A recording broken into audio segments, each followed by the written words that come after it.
Are we alone in the universe? Do aliens really exist? Are they visiting our planet? These are some of perhaps the most important questions of our time. The answers to these questions would forever change humanity.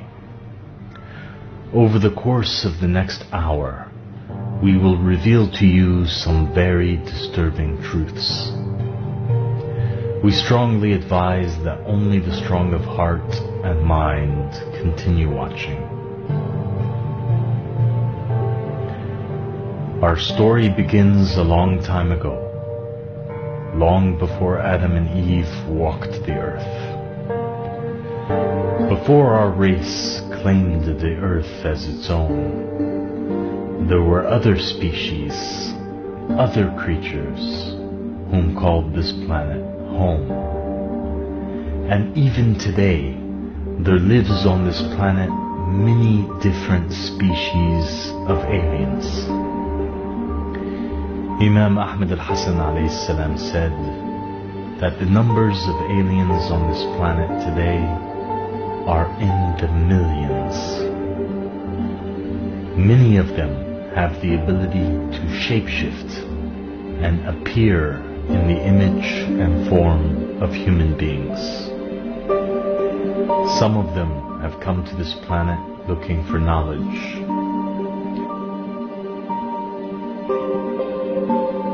A great many of them have come to this planet with the intention of causing harm and havoc to human beings. It's a one-of-a-kind piece of property that just went up for sale in Buckeye. And its owner says whoever buys it will likely have a lot of unwelcome guests. Lauren Reimer went to check it out tonight. We have 4 bedrooms in the house. This seemingly peaceful Buckeye Horse property was recently put on the market. We have a 10-foot deep diving pool. According to its owner, John Edmonds, Stardust Ranch also has one quality you won't find anywhere else. Well, we have 2 alien portals. We have one in the front and one in the back. And through those portals, he says they often get otherworldly visitors. The grays, unfortunately, that we have run into in the house and on the property are anything but peaceful.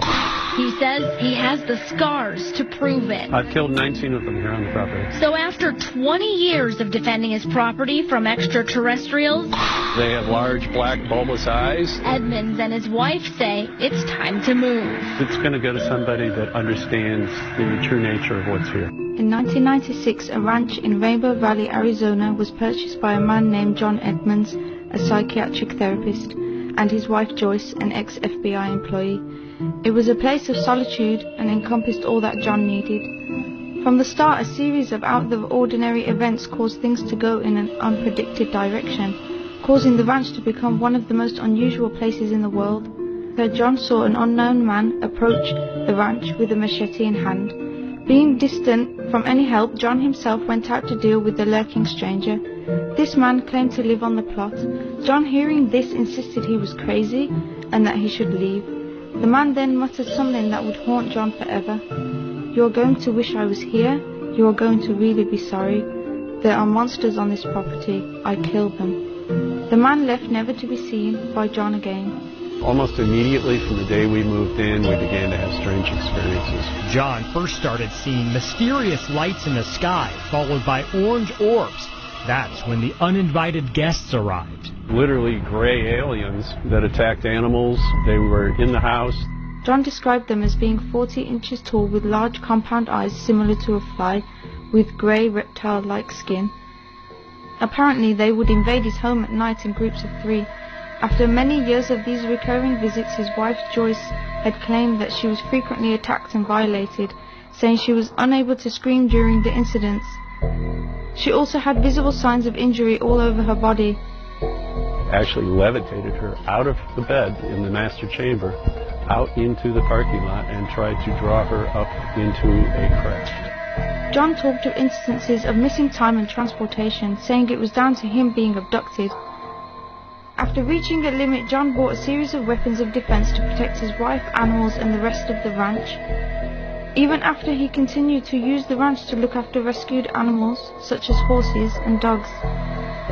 At times he would find his horses in a horrific scene, having been mutilated, their tongues and eyes ripped out, including an incident where 3 of his dogs died a week after attacking a grey, despite not sustaining any visible injuries. Another event followed when John's wife, Joyce, was being abducted. He went outside and fired his gun towards the greys that were next to a cone of light, firing until they retreated. Some might say John was insane, but this series of suspicious events doesn't end here. After stabbing and killing a grey, John had collected some fluid and tissue from the end of his sword.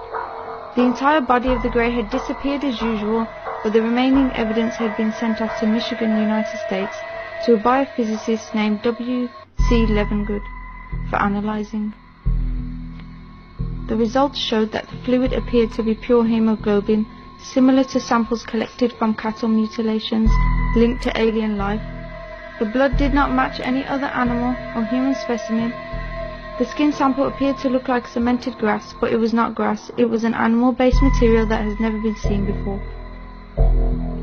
A story that adds credibility to John's claims is of the physicist Levengood, who was initially excited and interested in this case, but later dropped it and stopped all contact with John.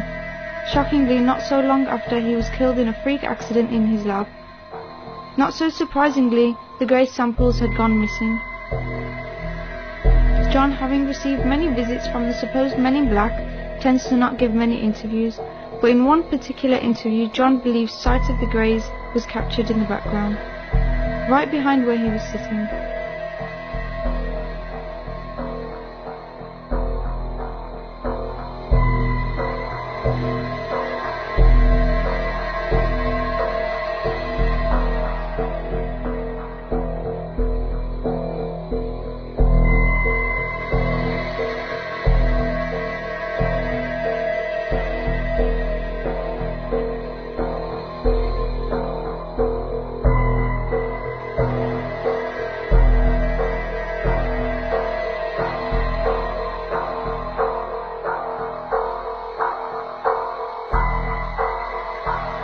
But why is this story so unheard of, and why have no further investigations taken place?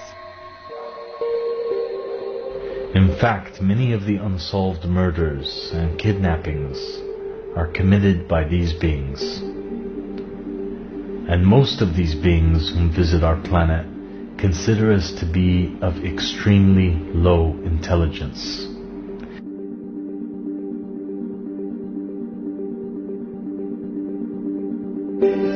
And in many cases, they do abduct people from this planet for testing.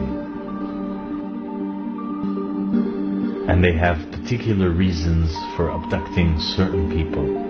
They do not select nor abduct randomly.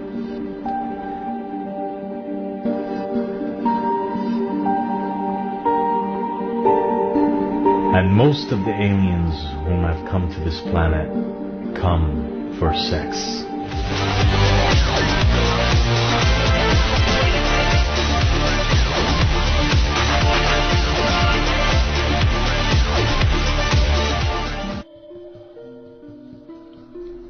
I don't know much, but I do know for sure that I lost my virginity to an extraterrestrial woman.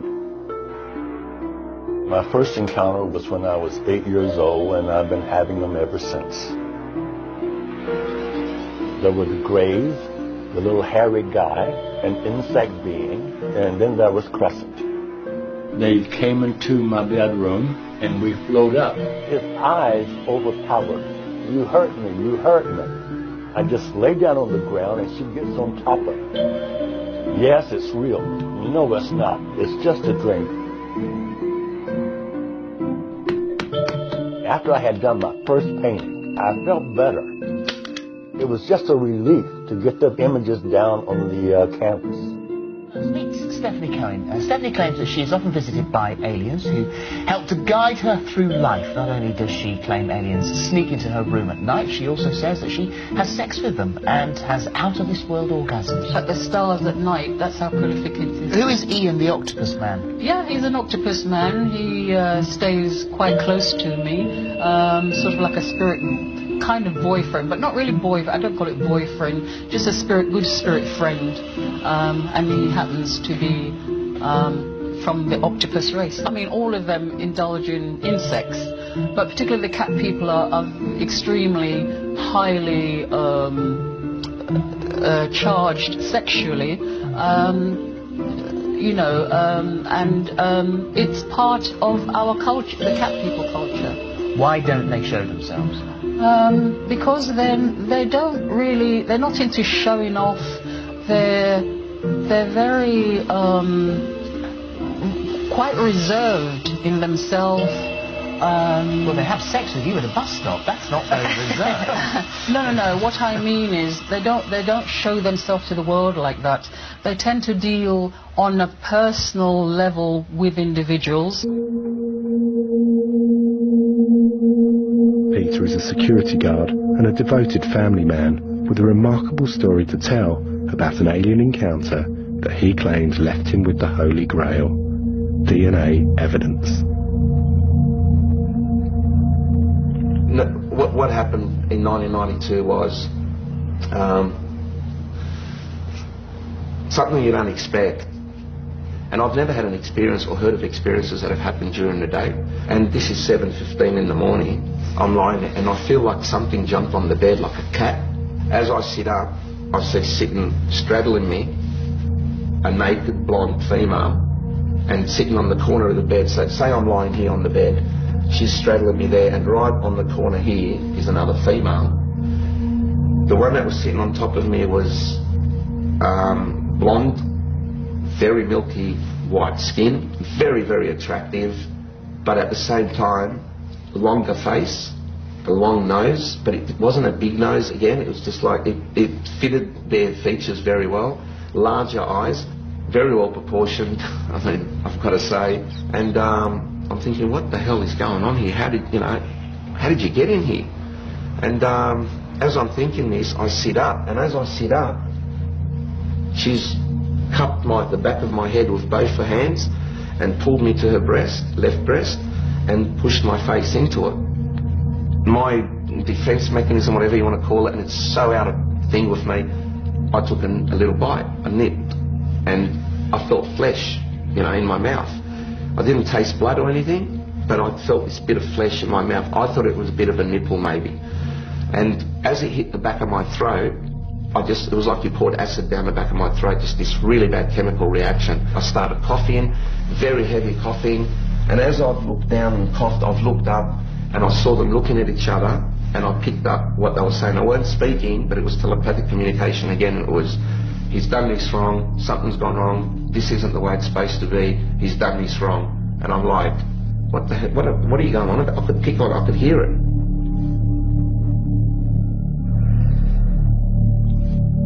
I had an erection for like 6 hours afterwards, and it was pretty painful. And under my foreskin I found 2 hairs.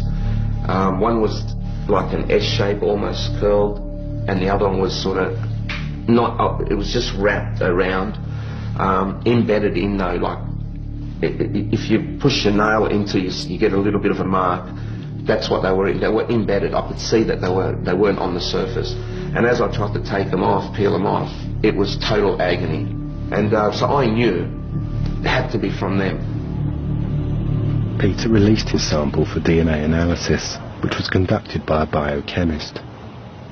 The results that came back were extremely unusual. And mate, I was bombarded with phone calls from the scientists. Come to our house, took hair samples from me, hair samples from Vivian, blood from me. So it was starting to get like a forensic investigation. What they found was the analysis confirmed the hair came from someone who was biologically close to normal human genetics, but of an unusual racial type, a rare Chinese Mongoloid type, one of the rarest human lineages known. that lies further from the human mainstream than any other except for African pygmies and aborigines. There was the strange anomaly of it being blonde to clear instead of black, as it would be expected from the Asian-type mitochondrial DNA. The study concluded the most probable donor, therefore, must be, as Curie claims, a tall blonde female who does not need much colour in her hair or skin as a form of protection against the sun, perhaps because she doesn't require it.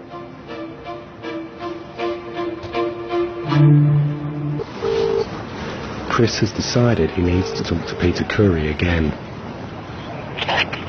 Hello? Hello, Peter? Speaking. G'day, it's Chris Rodwell. How you going? Your account yesterday was pretty mind-blowing and quite detailed.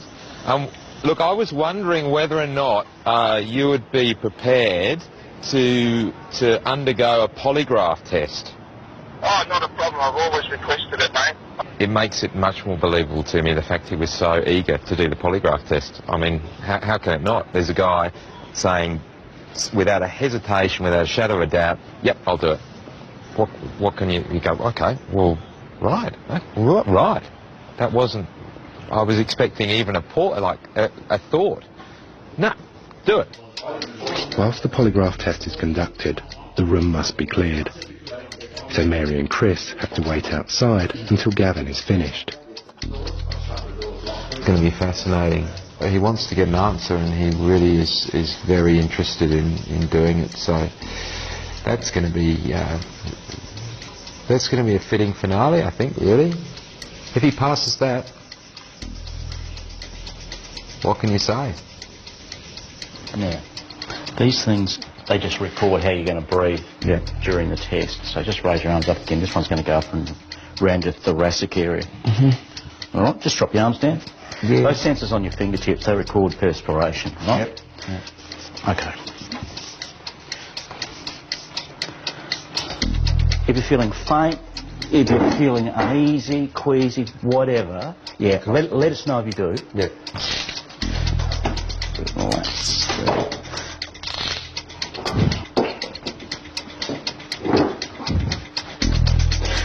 Okay, Peter, the test is about to begin. I'm now going to get you to close your eyes for me. Keep your feet flat on the floor. Don't move, and answer each test question truthfully. Is today Wednesday? Yes. Is your first name Peter? Yes. Do you intend to deliberately lie to any test question? No. Chris, Mary, I suppose you're going to know what the results were.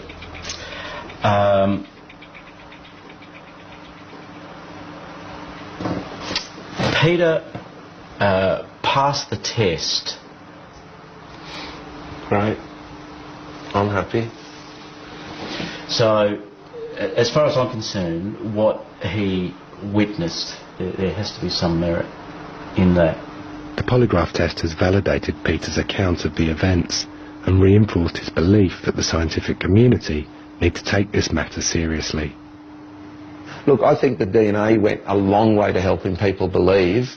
Hopefully with a polygraph to back it, people can then sit back and say, well, if the guy's not lying, there's got to be something there, you know, and if there's something there, and if it's 5% of all the reports around the world, if 5% of those reports are legitimate, and mine is part of that, then, geez, we've got a phenomena we need to look at. I mean, the results actually haven't surprised me, because I've always believed Peter, and I know that he's got absolutely nothing to gain by saying something so incredible. Not only does there exist on this planet right now millions of aliens, but there also exists a large number of alien-human hybrids. Some of them know they are of alien origin, others do not. An alien-human hybrid is a child or the offspring whom is born as a result of sexual intercourse between an alien and a human. This is an image of a real alien-human hybrid, whom knows they are of alien descent. And the strange thing about this hybrid is that it is not a woman, but it is a male. The human DNA is particularly strong and overpowers the DNA of most aliens, and for that reason most of the hybrids born look like normal human babies.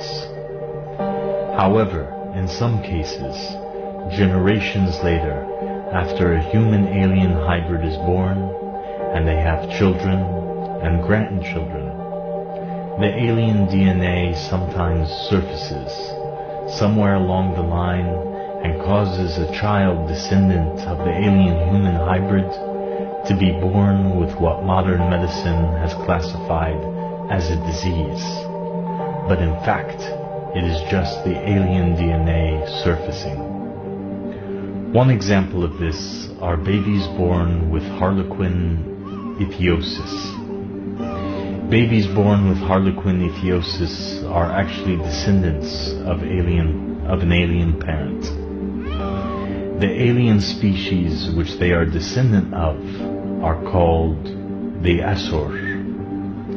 The Asur are a species of aliens which have the ability to shapeshift into human form and are present on our planet today and have been present for quite some time. And support. He claims the situation is under control.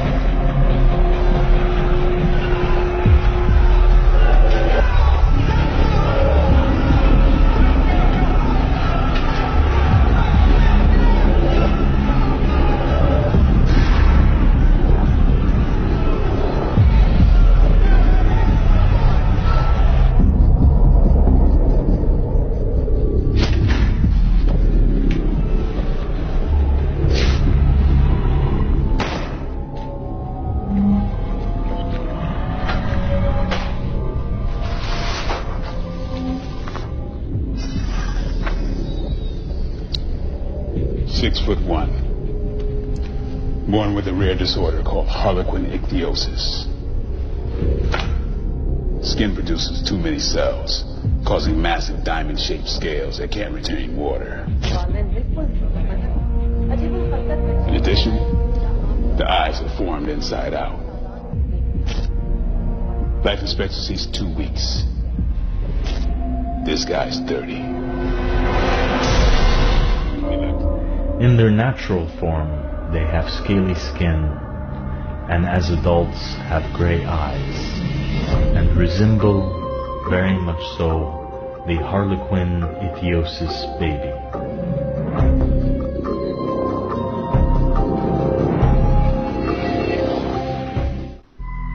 The universe is filled with life, and there are some aliens who live their lives so fast that they are born and grow up and die within 1 day of our time length. There are other species of aliens who live on such a different frequency than ours that when they look at our planet, they see it as if it was empty of life, uninhabited.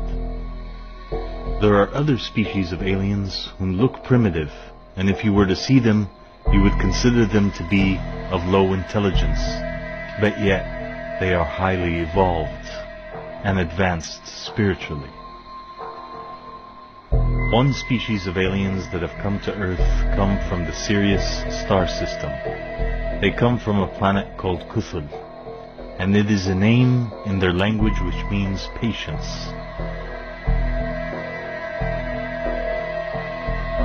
And this is what they look like. They have large, oval-shaped eyes and bluish skin. They are a species which is much more advanced than us, and some of them are here on Earth today. This particular painting was painted by one of the people from Kuthul, who came to Earth and lost their way home.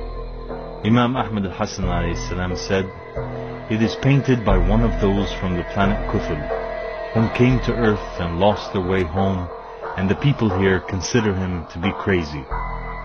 And how many are those who live on Earth today that the people consider to be crazy without paying any attention to?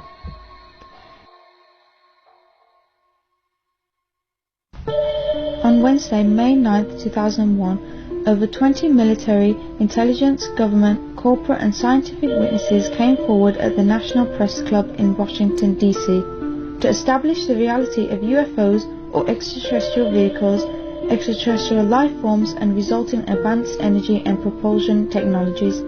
The event was organised by Dr. Stephen Greer. During the testimonies, Sergeant Clifford Stone, former member of an elite extraterrestrial retrieval team who had direct first-hand contact with extraterrestrial beings, disclosed to the press that the US government is aware of species of aliens living amongst us. Describe what they look like. I could, but it would probably take a whole lot of time. The reason I state that, when I got out in 1989, we had catalogued 57 different species. You have individuals that look very much like you and myself that could walk among us and you wouldn't even notice the difference, except for some of the things that they might be able to go ahead, even in a dark room, and touch an object and go ahead and identify what color that object might be. They would have a heightened sense of smell, sight, hearing. The situation is that you have various types of what we normally call grays. We didn't call them grays in the military, but you had at least 3 types of the grays. You had some that were much taller than we were. The unique thing that I'd like to point out for the most part is that the entities that we did catalog were in fact humanoid. Now this created a situation where the scientific community was trying to figure out why that would be the case, because you would expect that if life evolved on other planets, that they would take on some type of other being, so to speak, not necessarily look humanoid or be bipedal such as we are. But apparently we got quite a few of the species out there that are humanoid in appearance, and that creates a question that yet has to be answered by science. Yes, and as I call on you, please state the news agency that you were with. Yes, ma'am.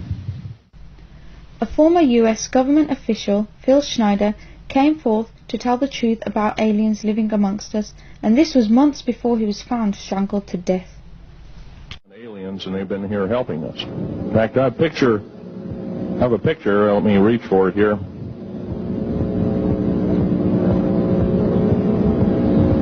I have a picture of one of the aliens been working for the United States Pentagon for the last 58 years. His name is Valiant Thor.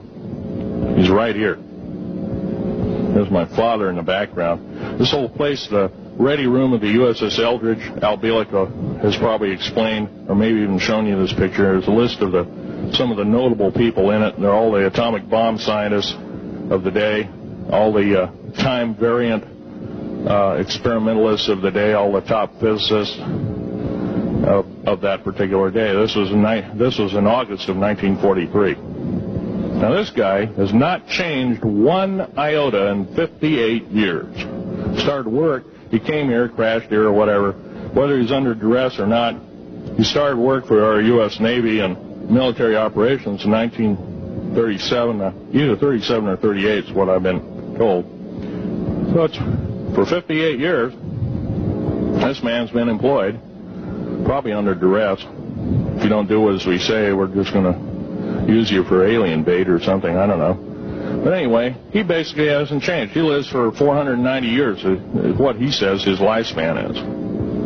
Now, he's supposedly a semi-benevolent, he's a human-looking type person. He has 6 fingers and 6 toes, and he's got one oversized heart, one lung, giant lung. His blood vessels are bigger. He's got copper oxide for blood, similar to an octopus. His brain capacity 300 centimeters greater than ours. He has a thinking capacity, IQ, if you were to measure it, be totally off the scale, be about a 1200 IQ. He speaks 100 languages fluently, alien as well as others. He's a remarkable person. I had a chance to meet him one time. Former NATO intelligence analyst Robert Dean also came forth to reveal what he knew from his years working in NATO with the highest military clearance. Robert Dean has a list of credentials a mile long. He served 4 years from 1963 to 1967 at Supreme Headquarters Allied Powers, Europe, the military arm of NATO. He was an intelligence analyst with a cosmic top-secret clearance. Well, Don, it began for me in 1963 when I was assigned to the Supreme Headquarters Allied Powers in Europe. I arrived in the summer of '63 and I was assigned to the Operations Division. I was further assigned to what we call SHOC, the War Room, the Supreme Headquarters Operations Center. And at that time I was given a cosmic top-secret clearance, which was and still is the highest level of security access that NATO has. When I was assigned to the War Room, I learned that a study had been initiated in 1961, and everybody was talking about it. They were gossiping about it. And the subject was UFOs, and that intrigued me a bit. When that study was concluded in 1964 and it was published, and I was still working in the War Room at that time, I had access to this document. I had a chance to read it. And having been exposed to it, I must tell you honestly that my life has never ever quite been the same. Because I read first-hand reports, verifiable NATO military material that indicated that the UFOs were not only real, but they represented something far beyond anything I had ever imagined before. When the study was concluded in '64, they concluded that there were 4 different groups apparently coming and visiting us. Out of those 4 different groups, one group looked exactly like we do, so much so that they could sit beside you in a restaurant, or in an airplane, or in a theater, and you'd never know. And that particular point bothered the military guys a lot. Point being that some of these people from somewhere could be walking up and down the corridors of SHAPE headquarters, or they could be walking up and down the corridors of the Pentagon. One day at lunch, a lieutenant colonel made the remark, he says, Jesus, do you realize they could even be in the White House? And there was a little forced laughter at that point, I remember, because a lot of us over the years have had some misgivings about the occupants of the White House. But the point I'm making is that the idea that aliens could be here in our midst bothered the military, because if you're not paranoid when you go into the service, you're certainly trained very quickly to be so. It's the nature of the military mind, I think, to be paranoid. But that was only part of the story. The SHAPE conclusions in '64 were that there were 4 groups that we knew of. They were apparently interplanetary. Some very likely were interstellar. They even concluded that some of them could be intergalactic. When I retired in 1976, many of our military people knew at that point that we were not simply dealing with visitations from people from other planets or star systems. They had concluded by '76 that some of these visitors very well might be multidimensional in their source.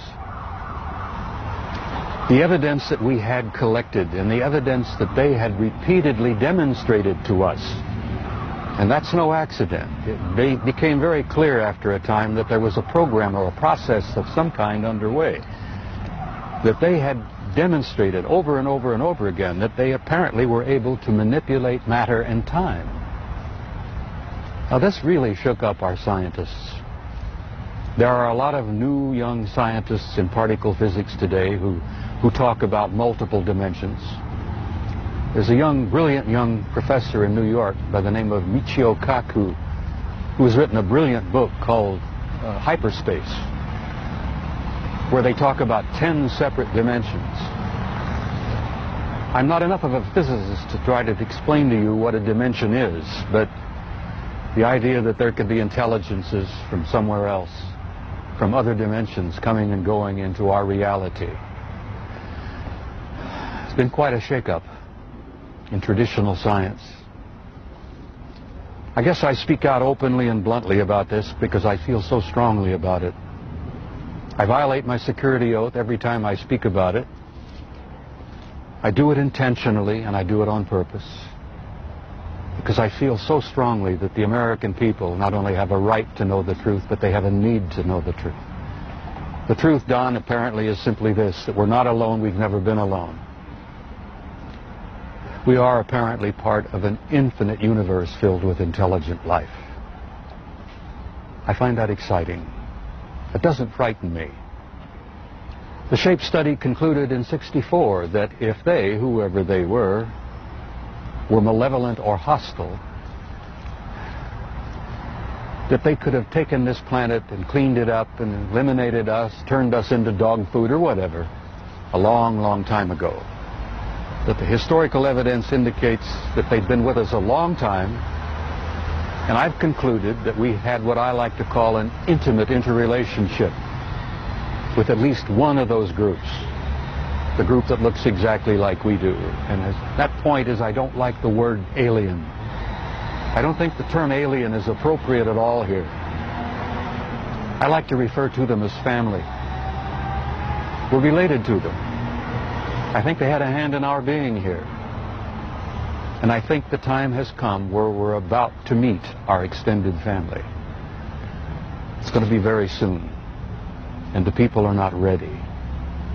And one of the reasons I do speak out so bluntly and so openly is if in some small way I can help people get prepared for this.